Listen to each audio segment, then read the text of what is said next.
महाभारत की कथा में कई अद्भुत प्रसंग हैं जो महान योद्धाओं और देवताओं के बीच हुए युद्धों की कहानी को बताते हैं। ऐसा ही एक महत्वपूर्ण प्रसंग है जब अर्जुन ने भगवान शिव से युद्ध किया।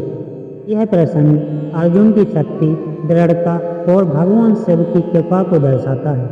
इस कथा का मुख्य संदर्भ किरात अर्जुन संवाद के नाम से जाना जाता है, जो महाभारत के वन पर्व में वर्णित है। महाभारत का यह प्रसंग उस समय का है जब पांडव वनवास पर थे। द्रौपदी का जुए का खेल और पांडवों का वनवास, ये सभी घटनाएं अर्जुन को मानसिक रूप से अत्यधिक प्रभावित कर चुकी थीं।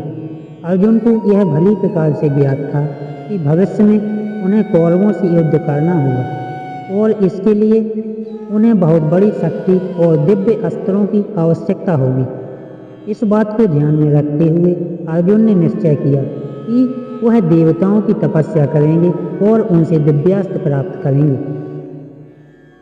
अर्जुन ने भगवान शिव से दिव्यास्त्र प्राप्त करने के उद्देश्य से भगवान शिव की घोर तपस्या करना शुरू किया। वह एक पर्वत पर गए और वहां कठिन साधना की। अर्जुन का यह संकल्प था कि वह भगवान शिव को प्रसन्न करके उनसे पाशुपतास्त्र प्राप्त करेंगे, जो सबसे शक्तिशाली दिव्यास्त्रों में से एक है। अर्जुन ने भगवान शिव का ध्यान करते हुए ध्यान मग्न होकर तपस्या करना प्रारंभ किया। उनकी तपस्या इतनी कठोर थी कि उसके प्रभाव से देवताओं में हलचल मच गई। सभी देवता और भगवान शिव अर्जुन की तपस्या से प्रसन्न, परंतु भगवान शिव ने अर्जुन की परीक्षा लेने का निश्चय किया। उसी समय उस जंगल में एक भयानक राक्षस मूकासुर विचरण कर रहा था। मूकासुर जंगल में सभी जीवों को कष्ट दे रहा था और वहां के निवासियों के लिए बहुत बड़ा संकट बना हुआ था। वह कभी भी किसी भी रूप में प्रकट हो सकता था और तबाही मचा सकता था। मूकासुर ने एक जंगली सुअर का रूप धारण किया और अर्जुन की तपस्या को भंग करने के उद्देश्य से उस पर आक्रमण किया। अर्जुन अपनी साधना में मग्न थे, तभी उन्होंने देखा कि एक विशाल जंगली सुअर उनकी ओर दौड़ता हुआ आ रहा है। अर्जुन ने तुरंत अपनी धनुष बाण उठाए और उस सुअर का वध करने के लिए बाण चलाया। ठीक उसी समय वहां एक किरात प्रकट हुआ, जो वास्तव में भगवान शिव थे, और उन्होंने भी उसी सुअर पर बाण चलाया। दोनों के बाण सुअर को एक ही समय पर लगे और वह मर गया। सुअर के मरने के बाद अर्जुन और वह किरात दोनों सुअर के पास पहुंचे। तब विवाद उत्पन्न हुआ कि सुअर को किसके बाण से मृत्यु प्राप्त हुई है। अर्जुन ने कहा कि यह सुअर उसके बाण है, जबकि किरात ने दावा किया कि वह सुअर उन्होंने मारा है। इस विवाद के कारण दोनों के बीच एक घोर युद्ध शुरू हो गया। अर्जुन और भगवान शिव के बीच यह एक शक्तिशाली युद्ध हुआ। अर्जुन ने अपनी पूरी शक्ति से भगवान शिव पर आक्रमण किया। उसने अपने सभी युद्ध कौशल का प्रदर्शन किया, लेकिन कोई भी अस्त्र शस्त्र किरात को पराजित करने में सक्षम नहीं हुआ। अर्जुन को यह समझ नहीं आ रहा था कि यह साधारण शिकारी इतना शक्तिशाली कैसे हो सकता है।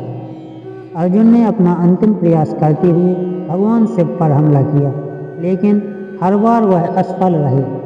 जब अर्जुन थक और उनके सारे प्रयास विफल हो गए, तब उन्होंने शिव की महिमा को पहचान लिया और उन्होंने सोचा कि कोई साधारण मानव इस प्रकार की शक्ति और शौर्य नहीं दिखा सकता। तभी उन्हें बोध हुआ कि यह कोई और नहीं बल्कि भगवान शिव हैं, जो उनकी परीक्षा ले रहे हैं। अर्जुन ने तुरंत भगवान शिव के सामने समर्पण किया। उन्होंने किरात के चरणों में गिरकर उनसे क्षमा याचना की और कहा कि वह उनकी पहचान नहीं कर पाए। अर्जुन ने भगवान शिव की स्तुति और उनकी महिमा का गुणगान किया। अर्जुन की इस श्रद्धा और समर्पण से भगवान शिव अत्यंत प्रसन्न हुए। भगवान शिव ने अपना असली रूप प्रकट किया और अर्जुन को आशीर्वाद दिया। उन्होंने अर्जुन की परीक्षा लेने के पीछे का उद्देश्य बताया कि वह उनकी वीरता और धैर्य की परीक्षा लेना चाहते थे। भगवान शिव ने अर्जुन की वीरता और समर्पण की सराहना की और उन्हें पाशुपतास्त्र प्रदान किया, जो महाभारत के युद्ध में निर्णायक भूमिका निभाने वाला अस्त्र था। पाशुपतास्त्र एक अत्यंत शक्तिशाली और विनाशकारी अस्त्र था, जिसे भगवान शिव स्वयं संचालित करते हैं।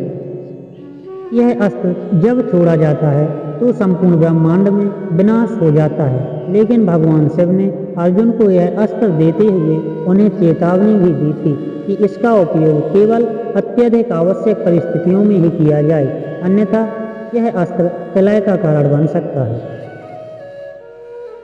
अर्जुन और भगवान शिव के इस प्रसंग का महाभारत में गहरा प्रतीकात्मक महत्व है। यह कथा अर्जुन की दृढ़ता, समर्पण और तपस्या की महानता को दर्शाती है। साथ ही यह भगवान शिव की करुणा और उनके भक्तों पर कृपा का प्रतीक है। अर्जुन की भगवान शिव से इस प्रकार भेंट ने उन्हें महाभारत के युद्ध में अजेय योद्धा बनने के लिए आवश्यक दिव्य शक्ति और अस्त्र प्रदान किए। इस कथा से यह शिक्षा मिलती है कि जीवन में किसी भी लक्ष्य को प्राप्त करने के लिए तपस्या और समर्पण आवश्यक है। कठिनाइयों के समय हमें अपनी निष्ठा को बनाए रखना चाहिए और अपने उद्देश्यों से विचलित नहीं होना चाहिए।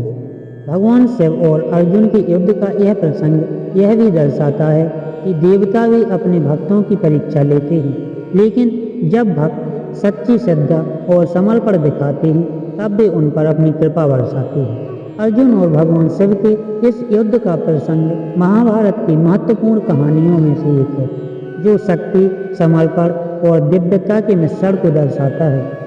यह अर्जुन के चरित्र के विकास की एक महत्वपूर्ण घटना है, जिसने उसे भविष्य के महान युद्ध के लिए और भी सशक्त और सक्षम बनाया।